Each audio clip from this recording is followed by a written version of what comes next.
David. Hello? Sorry, I was running a minute late. It wanted me to log in with a passcode. I don't know why it did that, but.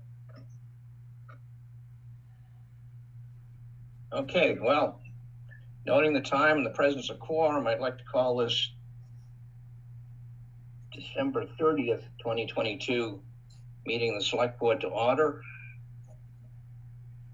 I think we've just got a couple of pieces of business to deal with. Mr.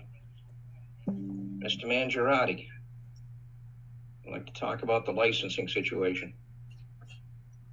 So I'm very pleased to report that both the license applicants completed the necessary steps to be before you today for renewal. I want to thank, in particular, Tom Moberg, our building commissioner, who really went out of his way to really go above and beyond to make sure that he could help the businesses finish what they needed to finish. And of course, Julie Pierce and Lisa Tommel, who were just as active in trying to get everybody in the right direction. And here we are at the last day of the year practically, and we get it done. So we have no concerns with the board renewing these, and I recommend that you do.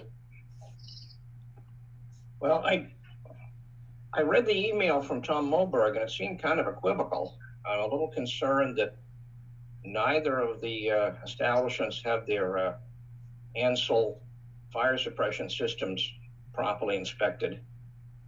And I question with Frolic and Detour what the situation is with their range hood. Is this a mandatory safety sort of thing?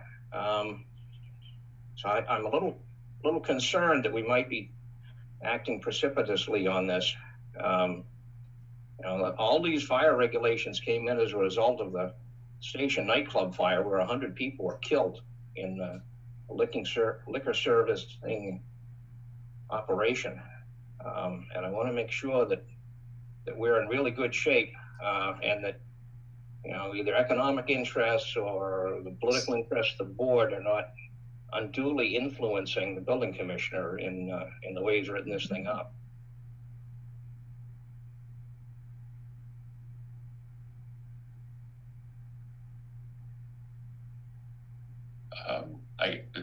To respond to that, would you like me to do? Well, I think the other members of the board read the same emails, and they're probably up to date on it. I'd like to see if anybody has any discussion they'd like to make on that.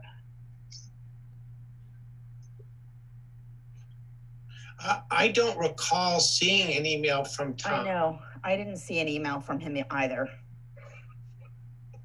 Okay, maybe it just went to me. Let me, I'll pull it up here and read what he said. Let's see.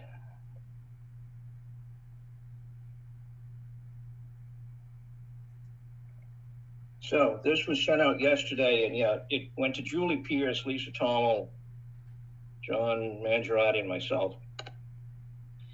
It says, hello, both the owners have made corrections on the deficiency list. Both are still in need of an ANSEL system testing. The Holy Grail says Colby fire protection will be out next week. Frolic and Detour is still scheduling the work to be done. She is also going to be sending the 2 quotes to replace the non-compliant hood to me this week. Each have made efforts towards compliance, and we are in land use. We'll keep in contact with them for the outstanding issues. If the select board finds these steps and future plans acceptable, then building is okay for renewal for the upcoming year. So, Tom is the building safety official, we're not.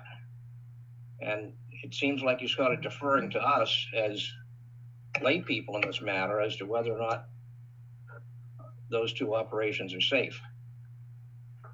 Well, if I could weigh in, so the approach that we've taken with restaurants and businesses in town with the renewals is that ideally they'd have everything completed entirely nothing else to think about after the renewal. But in some cases, we've asked them to develop a plan and lay out a strategy to comply. And if the building commissioner is comfortable with their effort and the plans that they have in place, that would be a reason to consider renewing, perhaps with a condition, perhaps with a check back. But his, he basically saying if the select board finds the steps and future plans acceptable, then building is okay for renewal for the upcoming year. So, I mean, the liquor license renewal doesn't prevent them from, or doesn't stop them from having to make building safety improvements. They're still required to do those, even if they didn't have a liquor license. So I think Tom is going to continue to work that in the new year, in any event. Hey, David? Yeah, so from that letter that you read, Dean, it sounds to me like both businesses have done the fire suppression work with the exception of the testing. And the range hood at Frolic and Detour still needs to be worked on. But I will say that in the past, we haven't held the liquor licenses hostage if the business is making good faith progress on these issues. So it sounds to me like since they're that like both businesses have made progress and the range hood is in the process of making progress.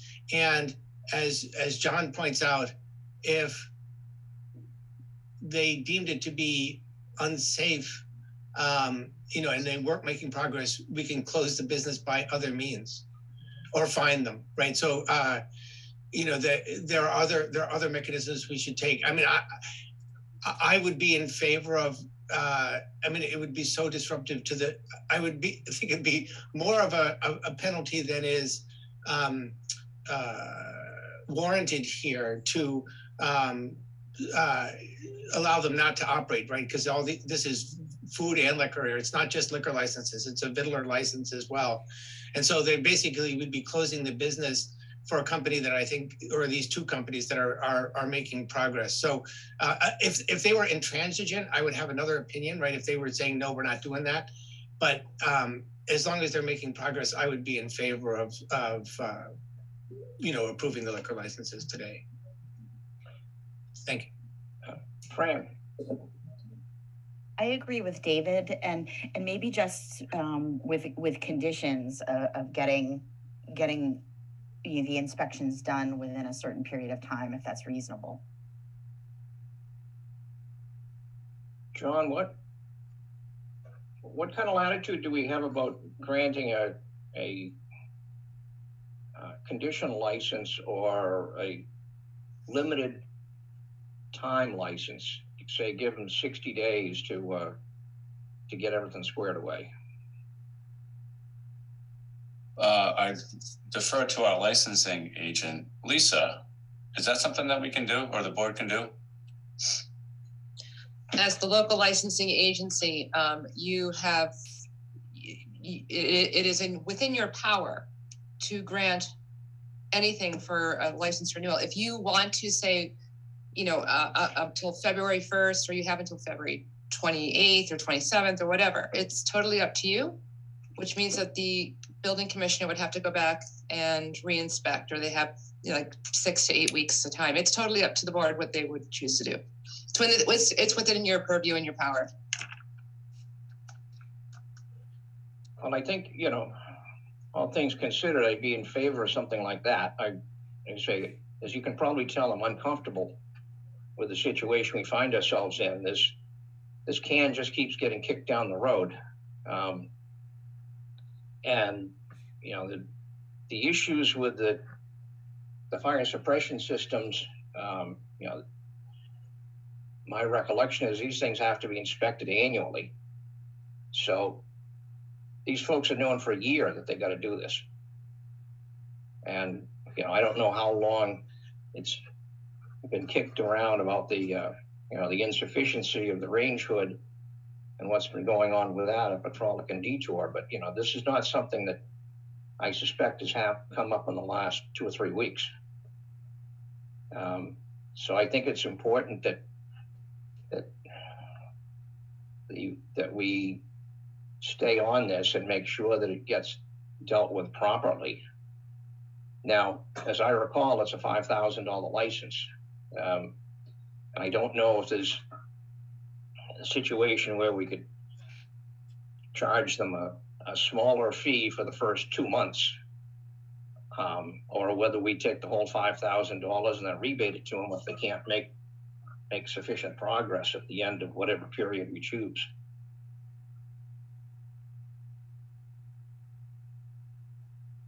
Imager. Yeah, for me, I think that the fact that our building commissioner is working with them, for me, I think is the most important thing. And the fact that they are trying to make progress and that there is that line of communication. I think if the board would want, I would feel comfortable with going with the conditional license. So saying that, you know, we're granting this to you now, but we do require for this license to be valid for the whole year, that another inspection happens, and we could put a deadline for maybe in the next 2 months, just to give a little bit of wiggle room. So that way it gives our building commissioner enough time to go and redo the inspection, but also to work with them. And there also is, you know, there could be multiple reasons for the delay. I mean, we all know of like the disruptions in the supply chain, for example, that have caused a lot of backlogs. And so I'm not sure of the nature of why these two businesses were delayed, but I think that erring on the side of understanding and working one-on-one with these businesses, as we've been doing, is the right approach. Well, I'd be willing to accept a motion that we approve the licenses, and I suppose we need 2 separate motions to grant the licenses, which will lapse on February 28th. So we've got a series of select board meetings that we can deal with this again before the lapse happens. David. So just to make sure I understood that letter correctly, am I correct that the only thing Holy Grail needs is an inspection of their fire suppression system, and Frolic and Detour needs that plus a new range hood? That's my understanding from the email. So I think we need to take these one at a time. So does it make sense to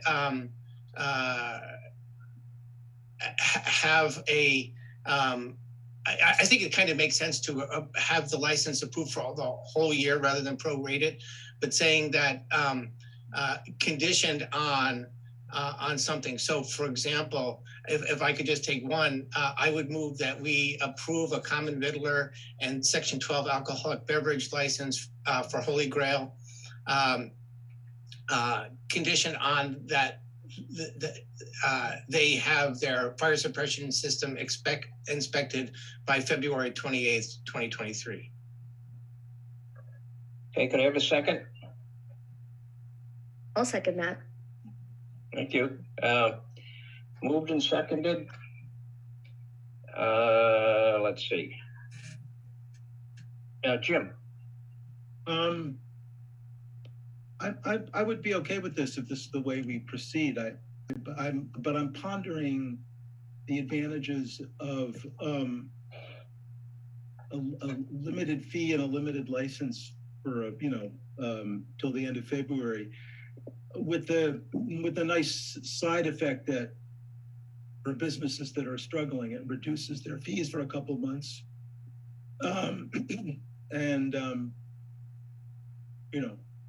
that's the only advantage I can think of, is that it would, it means they don't have to pay the full 5,000 right away. They have a couple more months to get it together.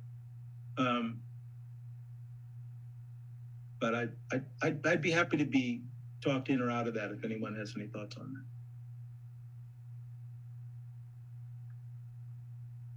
David, Yeah, I'm a little, I mean, I understand, you know, the you know, other people on the board here have expressed the interest in that we condition this, and that's okay, but I'm a little uncomfortable with the incremental license or the step, you know, approving the license every 2 months or something like that. I think that's also onerous for the business. And you know, I understand that this is a stick to help them get in compliance, but I would rather not set the precedent of having a 1/6 year license. You know, there's more for Lisa to keep track of, and you know, and everything. So I would prefer we go with the whole license conditioned on what we want. Fran, Just a comment that there are other businesses who do comply. So from that point of view, I feel like there would be no reason to have a limited fee for a limited time.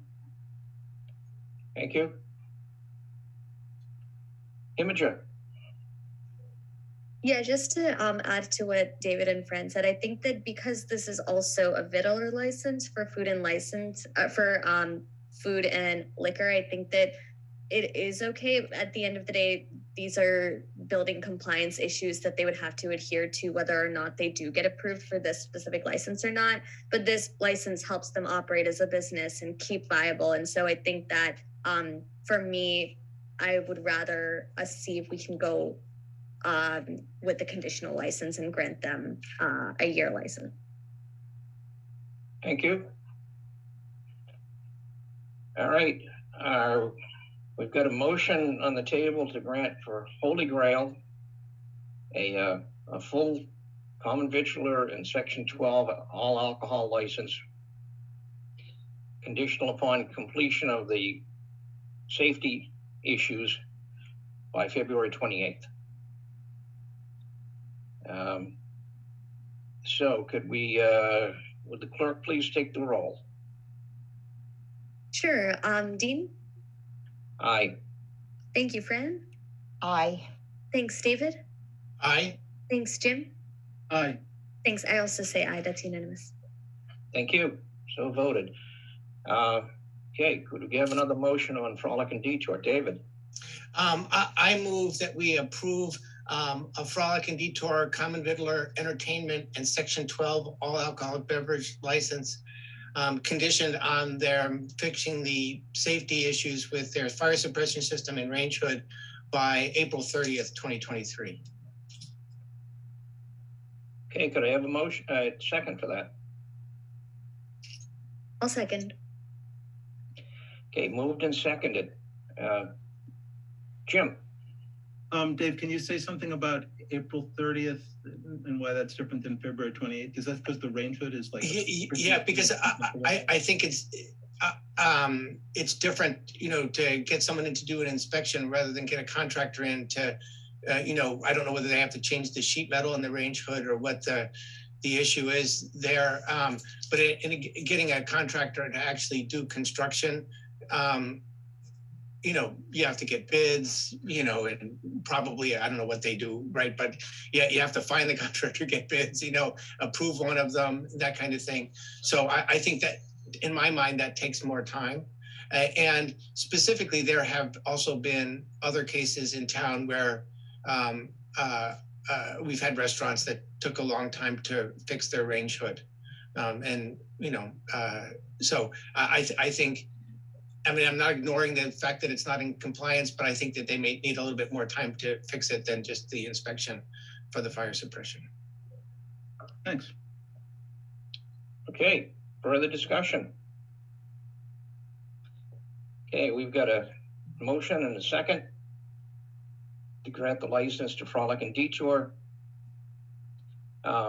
until April 30th. Would the clerk please take the roll? Sure. Jim? Aye. Thanks, David. Aye. Thanks, Fran. Aye. Thanks, Dean. Aye. Thanks. I also say aye. Okay. Thank you. I think we've got one other item to discuss regarding a request for streetlights in front of 525 Mass Ave. And I know I received some emails in the last 24 hours from neighbors. I believe they live across the street. Mr. Manager. Thank you. Yeah, this came as a request from a resident in town who was attending an event and thought it was dark and unsafe over in that area where the streetlights being requested. We did ask for comments from police and fire. I believe we received them from both, and they thought it was a good idea.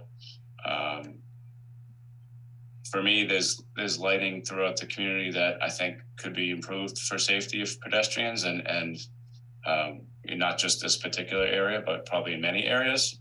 This is just the one that happens to be one that was requested directly to us. And so the process is we take it to the board to consider. And there are businesses that remain open past dark. I mean, this time of year, obviously, but even in the summertime, there's some businesses right there that stay open past 8 or 9 o'clock or so. So there seems to be a lot of reasons that adding lighting there would improve safety, but I'm happy to take questions or comments from the board. David. So I can confirm, I go there after dark, sometimes on foot and sometimes by car, and it is quite dark. The flashing beacons across the street you kind of took your life in your hands before that was there, and so that's been much better now for years. But it's still quite dark walking up the sidewalk on I guess it's the north side of the street. I was wondering, John, where I know that it's in the queue somewhere. There's some streetscape improvements for West Acton. Presumably that would include lighting. Can you tell me, is that, I don't recall where that stands in what year we were thinking of doing that. Thank you for the question. Yeah, this funding set aside both in previous capital appropriations and in ARPA appropriations related to streetscape improvements in front of Gardner Field and extending to the train crossing. And those haven't been designed yet, but they're in the process of being designed. And is it the case that would include a lighting maybe similar to the lower lighting that we have on as part of Kelly's Corner, that we the town paid extra for physically low lights, not the high up lights for Kelly's Corner. And so do you know if the design is going to include that or just sidewalk improvements or? I think that so it looks like I just found an email from Corey. We actually hired a consultant and they're going to do a community engagement process to get feedback and do forums and things like that, which haven't started yet. I think pedestrian scale lighting would be a good idea, but in terms of priorities, I'm not sure how that would fit in because, as you know, with the Kelly's Corner project, that was an expensive cost item. And so that's to be determined exactly what the improvements will look like once they're designed. Mr. Chair, I just want to let you know there's one hand raised when we're done with our discussion here. Okay, thank you. I think from looking at the paperwork we got, it appears that it's just going to be conventional street lighting placed on the existing wooden poles on the north side, 525 side of Mass Ave, which I think can be done fairly quickly and fairly economically. I think that, if we look at the pedestrian scale lighting that we're talking about at Kelly's Corner, those are all fed from underground, so it would involve quite a bit more expense in addition to the cost of the light fixture itself. And the wooden poles that are out there right now are on the north side, the 525 side of the street, whereas I believe, as it's outlined by the manager, the pedestrian style improvements are going to be on the south side. So it would not necessarily assist, if we put it on the south side, it would not necessarily assist lighting in front of those businesses. But other members of the board wish to weigh in, and then I'll take comments. Jim. Dean, you mentioned getting emails from residents. Can you say something about the nature of those? Basically, what the request was from the neighbors was, can you not deal with this now? I think they probably want to have a little more time to discuss it. You know, presumably at a regular meeting. Let's see. That email was sent to the board, Jim, because I also received it. Okay, great. Sorry. It's sent yesterday at 8:33 p.m. Mm-hmm. And the comment specifically on one of them was that the person that wrote it said they would not be available to comment on at a morning meeting they were having. So it's more of a request for postponement of the discussion, review of the proposal. I think one of the people involved in that email chain is the person with their hand raised. Okay. Let's see, I'll get to her in a second. Fran. I too drive. I live in West Acton. Even during these winter nights, it's so dark, and thankfully the flashing lights are there because you have to really stop to see if someone's wanting to cross. I know this is a historic district area, so I don't know if they weigh in about lighting certain times of night. Maybe it can be kind of a timed thing. When the business is closed, the lights are timed on a timer. I don't know, but this is in early stages, so. I think I'll respond to that a bit. The conventional way that these things would be installed, as with the rest of our lighting that are mounted on utility poles, they're all run off a photocell. So it's basically dusk till dawn. There's not really any way to, if we went with a more sophisticated system, you know, with underground feeds and that sort of thing, I think we could put the timer on it, but these would be run just as all the other lights in town would be run. Jim, I believe you had your hand raised. Yeah, thanks. Yeah, I think it's a great idea to postpone this to a future meeting.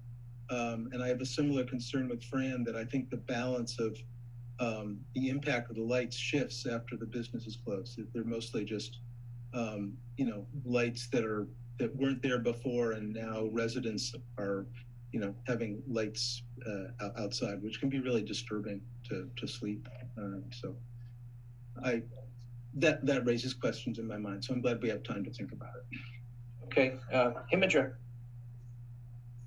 Yes, so quick question for the manager. So you mentioned that there might be that Corey mentioned something about a community engagement process. Is that something that has already been planned for that specific area with engaging residents?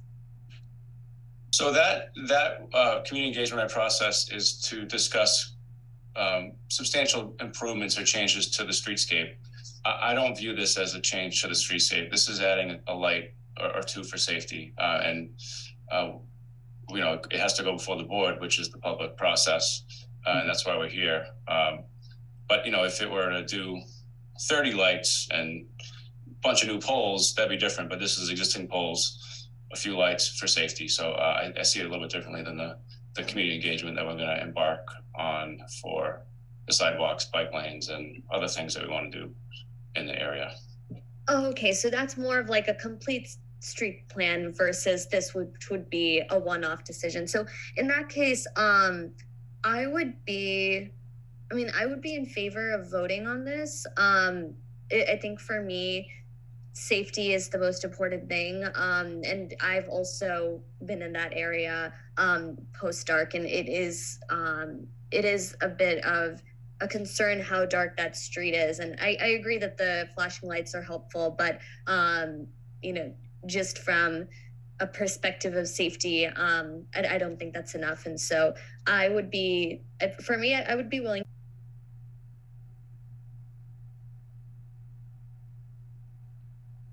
Is important. I wouldn't know how the timing or altering the timing of the lights would alter or change the safety of that. So Thank you. David? So I'll note that all of our new streetlights are downward focused, and so they don't shed much light to the side. I don't know, maybe John knows, if there are any cases where we have added additional shielding to the lights. There have, in the old style lights, we added additional shielding in some place to make the light not go, even more downwardly focused. And I also want to say, I think this is a boon to the businesses in that area. No one's going to come out if they feel like it's not safe to walk around, and there's lots of pedestrians there. But also there are pedestrians at other times. People get up early in the morning, and so I think the light needs to be there at other times. But John, do you know if we ever shield lights, are the new LED lights? I don't know. I think that the technology in lighting has really improved a lot in the last several years. So I think if we want them to do a certain thing, I think we would buy them that way. If there's a specific concern, we could probably address it. But I think I'm not aware of that happening recently. Okay. I can weigh in on that a little bit. As in my previous role, I was running things when we swapped everything over to the full cutoff LED lights. And I believe there is a way, used to be with the old drop lens lights, you'd actually have to physically put a shield on the side of the unit. I believe there is a way that when these things are ordered, there can be some additional focusing on the individual light emitters. So I think that's something. I believe we still have Wellesley Municipal Light Plant does our street lighting for us. So and certainly in town like Wellesley, they're used to dealing with these sorts of issues in the commercial areas. So I think we could probably request that and see let them know if we decide to vote in favor of it, let them know that this is a concern to try to, restrict the lighting as much as possible, but still, consistent with safety. I'd be willing to take comments from a member of the public that's got their hand raised. John, do you want me to allow her to speak? Okay.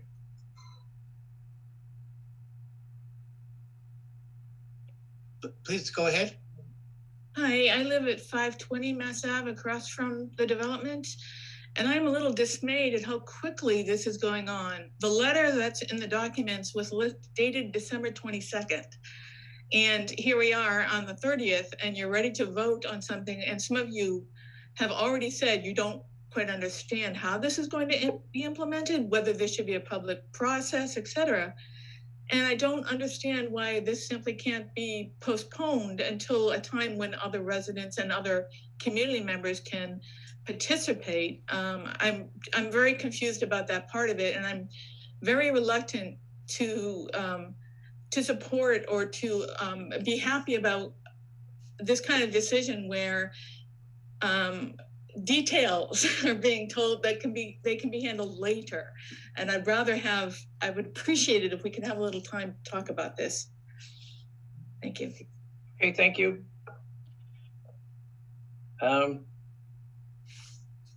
What's the will of the board? We can vote on this now, or we could hold it over to a subsequent meeting for discussion, and perhaps more fact finding we could get from the supplier for the lighting. Might also be able to get some timing understanding as to how quickly these things could be installed anyway. I think Wellesley can work pretty quickly as far as hanging them. But then there's a question of the connection into the Eversource system, which sometimes could take a bit. So it's up to the board members. If anybody care to make a motion, David. I'm happy postponing a little bit. I mean, I don't think unless John says differently, I don't think this is a matter of real urgency. I think safety is very, very important here around our streets, and so there is a little bit of urgency there. But if this could be done at our next regular meeting or the other meeting in January, that would be good. I would also like to know for the handful of businesses on that side that are open, past 5 o'clock. What do they favor this? Don't care? Don't want it. So I would be curious maybe if we could, ask the businesses what they think there. So, and I would be interested in if we can order the more tightly focused lights, like Dean said. Looking at our schedule, I mean, our next meeting is the 9th, and I think that's really tight timing as far as getting the answers to the questions that you've raised. So I think we could do it on the January 23rd, or we could kick it over until the first meeting in February, which would be the 6th.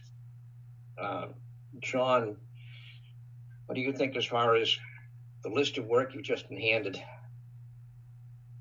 The thing that I say often is that, we don't get many complaints or calls here in town hall, but the one thing we hear about from more than anything is, pedestrian safety. And it's limited what we can do, how quickly we can react to a concern. Like if people want a sidewalk in front of their house, we can say, okay, here's the multi-year process to have a sidewalk in front of your house. And so there's other things that we can do more quickly, but this seems like a very straightforward, simple adjustment to the existing lighting in West Acton.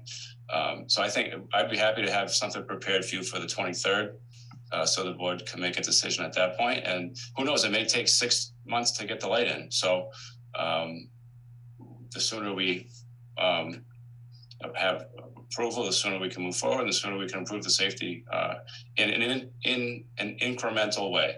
As I mentioned, there's needs throughout the community, and we're doing what we can to chip away at making it safer in everywhere we can. And I look forward to discussing this idea in a few weeks with the board, if that's the direction we're headed. David. I move that we take no action on this today. Second. Okay, moved and seconded to take no action today. And I'll have a subsequent motion after we vote on this one. Further discussion from the board members? Would the clerk please take the roll? Sure, David. Aye. Thanks, Jim. Aye. Thanks, Fran. Aye. Thanks, Dean. Aye. Thanks. I also say aye. That's unanimous. Thank you. What I would, if it's okay with the board, what I would plan on doing is tentatively plan on having this heard on the our meeting on the 23rd of January. And if we need more time to get some more information, we'd kick it a little bit further ahead. But I think it's within my purview just to discuss that with the manager and set it accordingly. But tentatively 23rd. Mm-hmm. All right. See smiling faces and thumbs up. We have a, could you let Lynn back in again, David? She's got her hand raised. I just wanted to say thank you for the Okay. postponement. Thank you. And hopefully we'll have some answers for you. These things can be really controversial, surprisingly so. And this is why I think Acton is a little unique in that requiring the select board vote on every street light, but it's been something we've been doing for about 40 years. So, all right, I will accept one more motion from a member of the board. Point of order, Mr. Chair, I think you may have missed this consent item. Oh, yes, thank you. So we have one consent item to acknowledge an in-kind donation of $45 from Bagels Plus. David.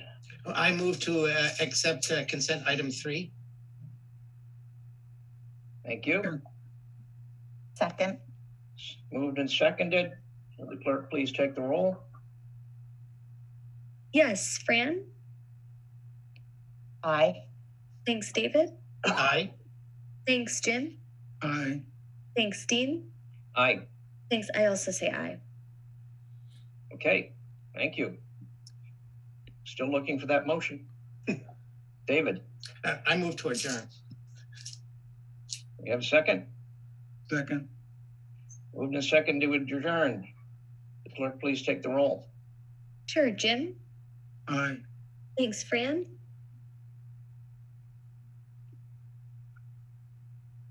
I think she said aye. Okay. Sure. Aye. Thanks, Fran. David. Aye. Thanks, Dean. Aye. Thanks. I also say aye. Okay, thank you very much. Jim is going to hang around for a few minutes. We're just going to have a brief discussion with the manager setting the agenda for our next meeting, but the rest of you can move on with your lives. Okay, see you all next year.